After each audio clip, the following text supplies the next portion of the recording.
Oui, alors, comme disait Anne, maintenant je vais vous présenter un exemple d'application territoriale pour la biodiversité des prairies en utilisant des outils d'imagerie satellitaire. Donc c'est un travail qu'on a débuté en 2021 avec Anne Puissant et Aline Després du laboratoire Imageville Environnement, et qu'on va maintenant poursuivre dans le cadre d'une thèse que je vais réaliser au laboratoire Agronomie Environnement sous la direction d'Alice Michelot-Antalic.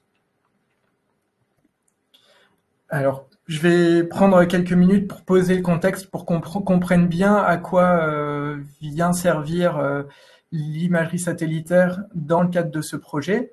Donc, quand vous vous promenez et que vous voyez une prairie, vous voyez une couleur dominante verte qui est surtout la structuration des graminées qui sont présentes et qui vont assurer la part énergétique dans le fourrage pour les animaux.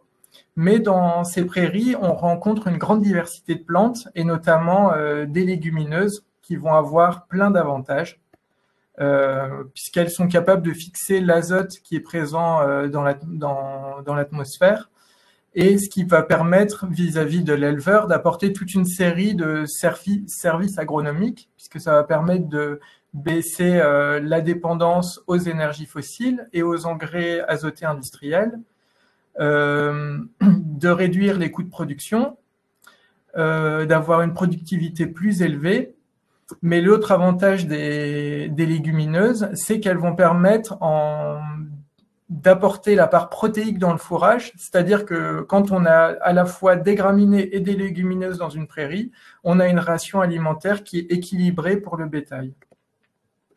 Mais le problème de ces légumineuses, c'est qu'elles ont une vie courte et qu'elles dépendent de la régénération à partir de graines.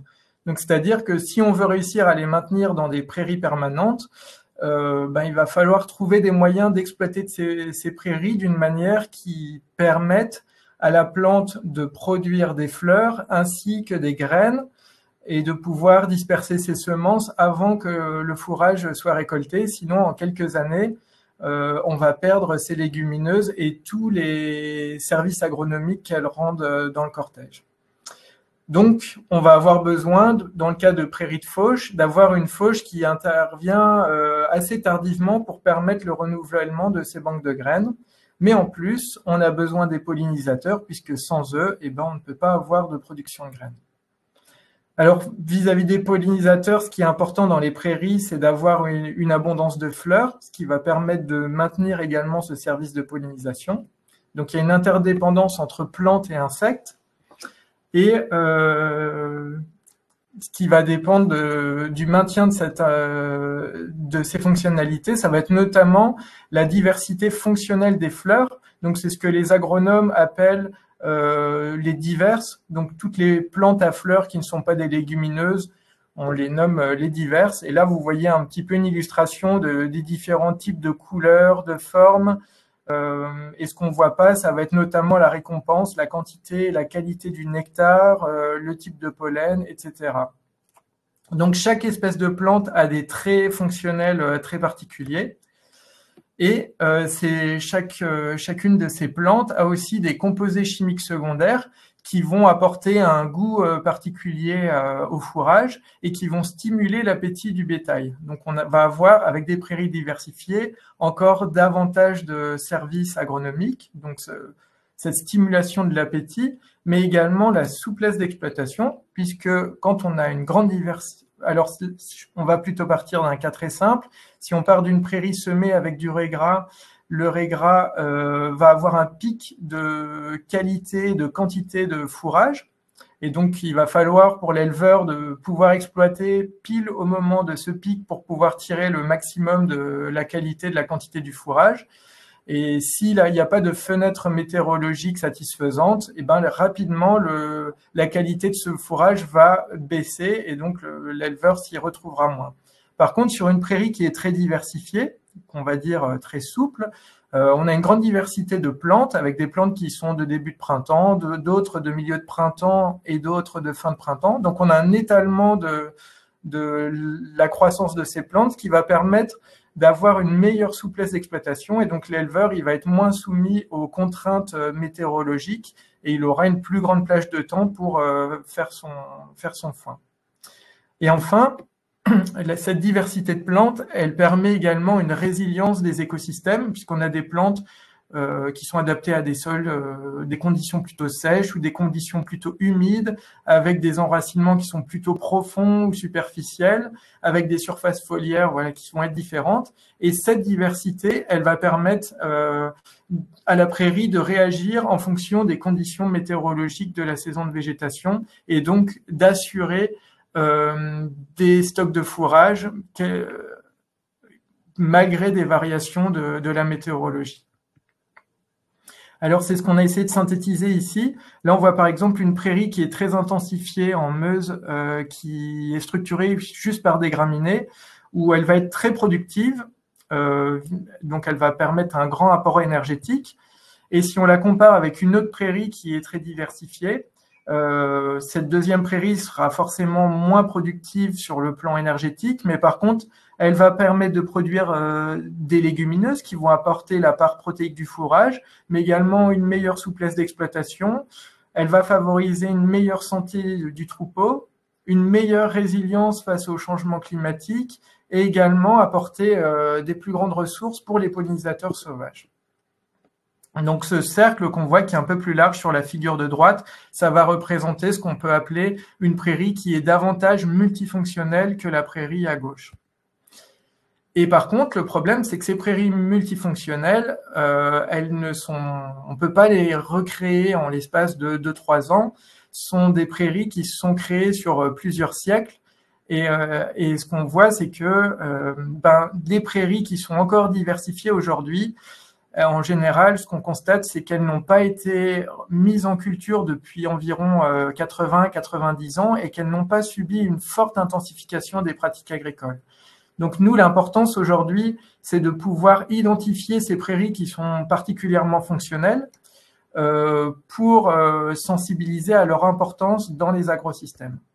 Et c'est là qu'on en arrive à ce travail sur l'imagerie satellitaire. Donc pour cela, on a cartographié les prairies sur un territoire en Moselle-Est. C'est le territoire de la communauté de communes de Sarrebourg-Moselle-Sud, qui est dans le sud-est de la Moselle et qui couvre un peu plus de 800 km² et 76 communes, et qui comprend à peu près 18 000 hectares de prairies permanentes. On se situe dans un territoire qui est plutôt orienté vers de la polyculture-élevage.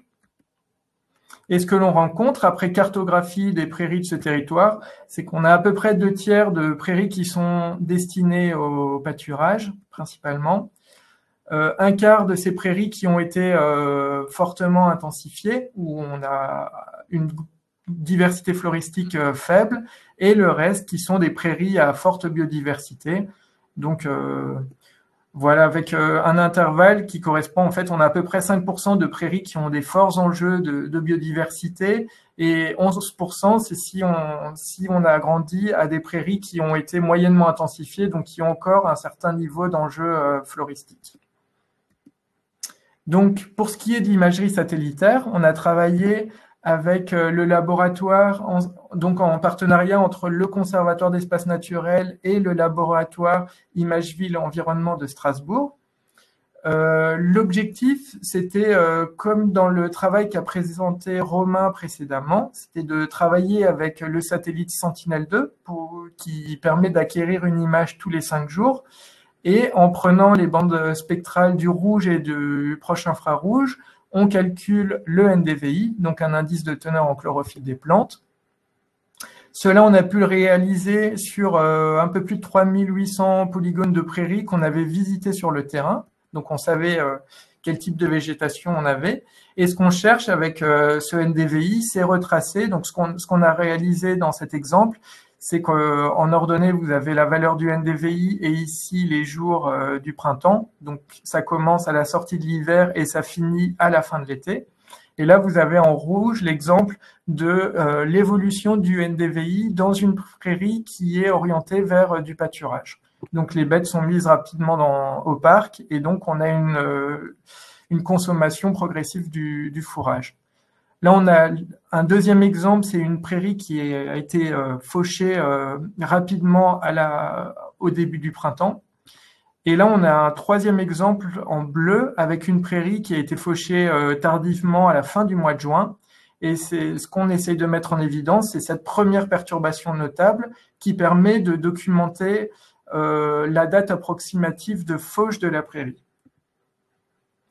En parallèle de ça, on a réalisé des analyses exploratoires complémentaires et qui nous ont permis d'identifier que l'imagerie satellitaire à haute résolution temporelle, elle a des possibilités qui vont au-delà de la recherche de la date de fauche et qui se complètent pour répondre à nos besoins sur les questions de prairies. Et donc, nous, dans le travail qu'on a mené jusque-là, on n'a pas encore travaillé avec du machine learning, puisqu'on avait une volonté de partir d'hypothèses agronomiques et écologiques et de les tester. Donc, dans les premiers résultats qu'on a acquis jusque-là, on est parti du coup de cette carte du territoire de la communauté de communes avec toutes les prairies qui ont été visitées entre 2020 et 2021, donc qui ont été visitées via des inventaires botaniques de terrain. Donc en bleu, vous voyez les prairies avec des très forts enjeux de biodiversité. En vert foncé, les prairies avec des enjeux moyens. Et tout ce qui est le vert pâle correspond au reste de la trame prairiale.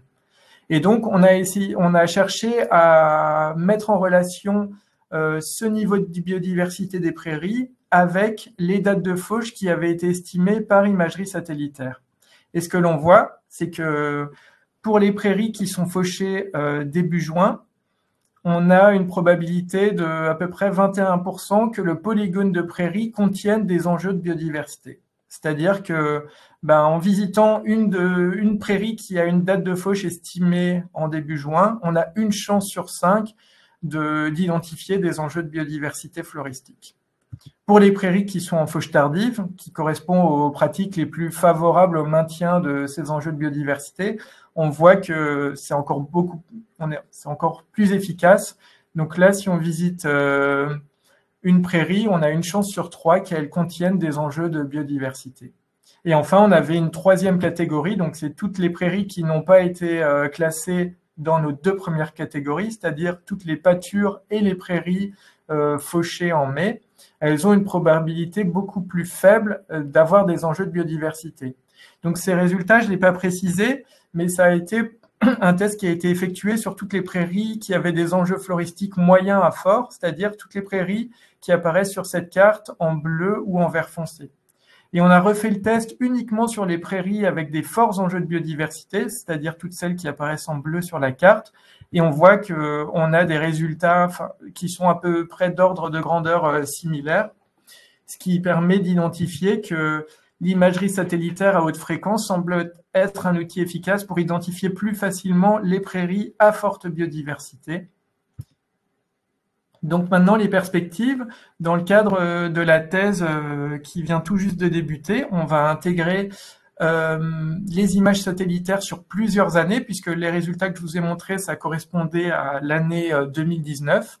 Donc l'idée, c'est de voir pour une prairie quelle est la récurrence d'une fauche tardive et pour assurer le maintien d'une végétation diversifiée, ce qui permettra de mieux comprendre comment aussi réagissent les prairies face au contexte de changement climatique.